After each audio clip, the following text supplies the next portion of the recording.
Sir ನಮಸ್ಕಾರ. ನಮಸ್ಕಾರ. ಇಂದು ವಿಶ್ವವಿಖ್ಯಾತ ನಾಡಹಬ್ಬ ಮೈಸೂರು ದಸರಾವನ್ನು ಬಹಳ ಸಂಭ್ರಮದಿಂದ ಎಲ್ಲ ಪ್ರೇಕ್ಷಕರು ವಿಶ್ವದಾದ್ಯಂತ ಎಲ್ಲ ಕಡೆ ಬಂದು ವೀಕ್ಷಣೆ ಮಾಡ್ತಾ ಇದ್ದಾರೆ.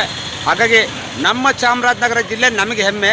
ಅಲ್ಲಿ ಬರೀ ಟ್ಯಾಬ್ಲೋಗಳು ಮಾತ್ರ ತೋರಿಸ್ತಾ ಇದ್ದಾರೆ. ಯಾವುದು ಬೆಳಗಿರಂಗನ ಬೆಟ್ಟ, ಬಂಡೀಪುರ, ನಾಗರಹೊಳೆ, ಈ ಥರ ಹುಲಿಗಳ ಚಿತ್ರ ಮತ್ತು ಇನ್ನೂ ಒಂದು ಲಂಬಾಣಿಗರು ಮತ್ತು ಆದಿವಾಸಿಗಳು ಎಲ್ಲ ಚಿತ್ರಗಳ ಚಿತ್ರಗಳು ಹೋಗ್ತಾ ಇದೆ ಟ್ಯಾಬ್ಲೋಗಳು.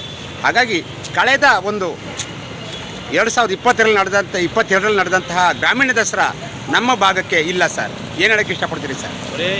ಇವತ್ತು ನಮ್ಮ ನಾಡಹಬ್ಬ ವಿಶ್ವವಿಖ್ಯಾತ ಮೈಸೂರು ದಸರಾ ಸಂಭ್ರಮ ಅದ್ದೂರಿಯಾಗಿ ನಡೀತಾ ಇದೆ ಮೈಸೂರಿನಲ್ಲಿ.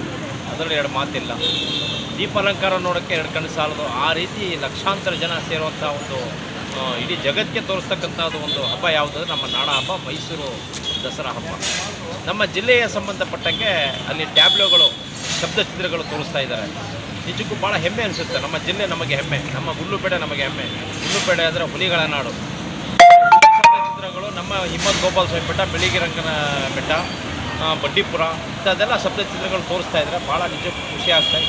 ಆದರೆ ಎಲ್ಲೋ ಒಂದು ಕಡೆ ಸ್ಥಳೀಯ ಕಲಾವಿದರಿಗೆ ಮೋಸ ಆಗ್ತಾ ಇದೆ ಅನ್ನೋದು ನನ್ನ ವೈಯಕ್ತಿಕ ಅಭಿಪ್ರಾಯ.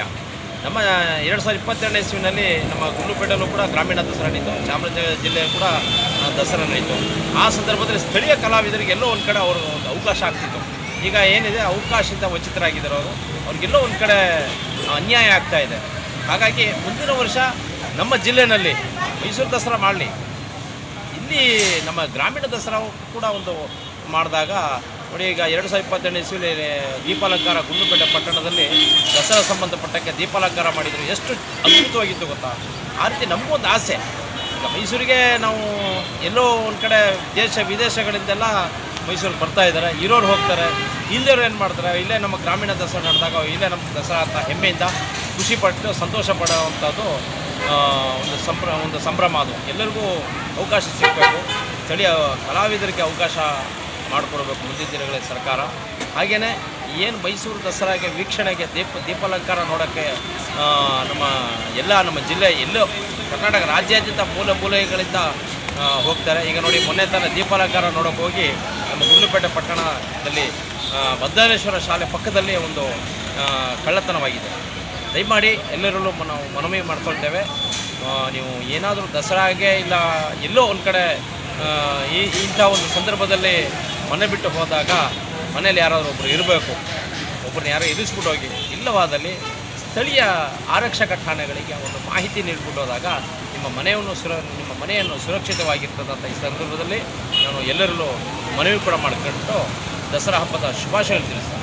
ಸರ್, ಕೊನೆ ಪ್ರಶ್ನೆ ಸರ್. ಈಗ ನಮ್ಮ ಚಾಮರಾಜನಗರ ಜಿಲ್ಲೆ ಕಲೆಗಳ ತವರೂರು. ಯಾಕಂದರೆ ಸಿದ್ದಪ್ಪಾಜಿ, ಮಂಟೇಸ್ವಾಮಿ, ಮಲೆ ಮಹದೇಶ್ವರರು ನಡೆದಾಡ್ದಿರ್ತಕ್ಕಂತಹ ಒಂದು ನೀಲಿಗಾರ ಪರಂಪರೆ ಆಗಿರ್ಬೋದು, ಡೊಳ್ಳು ಕುಣಿತ ಆಗಿರ್ಬೋದು, ಇನ್ನಿತರ ಸಾಂಸ್ಕೃತಿಕವಾಗಿ ನಮ್ಮ ಜಿಲ್ಲೆ ಹೆಮ್ಮೆ ಪಡ್ಕೊಂಡಿದೆ. ಹಾಗಾಗಿ ರಾಜ್ಯ ಘನ ಸರ್ಕಾರ ಇದರ ಬಗ್ಗೆ ಒಂದಷ್ಟು ಗಮನ ಹರಿಸಿದ್ರೆ ನಮ್ಮ ಕಲಾವಿದರಿಗೆ ಭಾಳ ಅನುಕೂಲ ಆಗುತ್ತೆ ಅನ್ನೋ ನಿಟ್ಟಿನಲ್ಲಿ ತಾವೇನು ಹೇಳಕ್ಕೆ ಇಷ್ಟಪಡ್ತೀವಿ ಸರ್? ಹೌದು, ಅದನ್ನೇ ಹೇಳ್ತಾರೆ. ಜಾನಪದದ ತವರೂರು ಅಂದರೆ ನಮ್ಮ ಚಾಮರಾಜನಗರ ಜಿಲ್ಲೆ.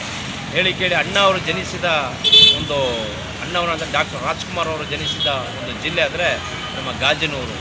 ಹಾಗಾಗಿ ಚಾಮರಾಜನಗರಕ್ಕೆ ಅಂತ ಒಂದು ಪ್ರತ್ಯೇಕವಾಗಿ ಒಂದು ಸ್ಥಾನ ಇದೆ.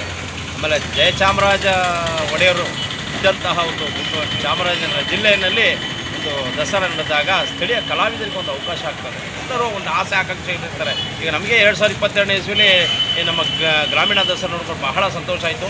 ಎಷ್ಟೋ ಕಲಾವಿದರು ಭಾಗಿಯಾದರು. ಅವರ ಒಂದು ಆಸೆ ಆಕಾಂಕ್ಷೆಯನ್ನು ನೆರವೇರಿತು.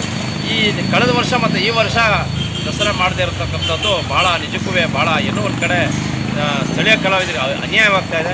ಹಾಗಾಗಬಾರ್ದು. ಘನ ಸರ್ಕಾರ ಮುಂದಿನ ವರ್ಷನಾದರೂ ಇದಕ್ಕೊಂದು ಅವಕಾಶ ಮಾಡಿಕೊಡ್ಬೇಕು ಅಂತ ಈ ಸಂದರ್ಭದಲ್ಲಿ ನನ್ನ ಅಭಿಪ್ರಾಯವನ್ನು ವ್ಯಕ್ತಪಡಿಸ್ತೇನೆ.